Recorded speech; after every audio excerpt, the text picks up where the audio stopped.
তো বন্ধুরা আমরা আজকে এসেছি মা বিপদদারিণীর পূজা করাইতে, আর এখানে আছে আমাদের স্যারের সাথে দেখা। স্যার ভালো আছেন তো? ভালো আছি। স্যার ব্লগ ভালো লাগে আমার? দারুণ লাগে। আপনার ভিডিওতে আমার ব্লগের প্রমোশন করে নিলাম।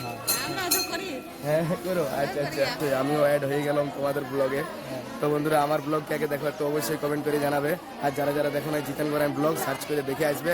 আর স্যাররাও ভিডিও বানাইছে বলছে, স্যার দিকেও সেই লেভেলে সাপোর্ট করবেন, কারণ আমাদের কলেজের স্যার বলে স্যার অনেক ভালোবাসে আমাকে।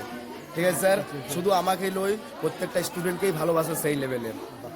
ভেরি গুড, খুব সুন্দর। তার জন্য খুব ভিড়, লাইন দিয়ে আমরা পূজা করলাম। আর অনেক ভিড় আছে এখানে, সবাই কিন্তু আছে, সবাই কিন্তু পূজা করছে। তোমার পূজা করে কেমন লাগলো? ভালো, মনে শান্তি হইলো। পূজা তোমার ভালো লাগলো? মনে ইচ্ছা পূরণ করুন। আচ্ছা ঠিক, খুব সুন্দর। তাহলে দেখলেন পূজা এবারে, হ্যাঁ এবার দেখুন সবাই দেখলেন পূজা করেছে। হ্যাঁ সবাই নিজের যে মনোবাসনা পূর্ণ করে মাধ্যমে এসছে। হ্যাঁ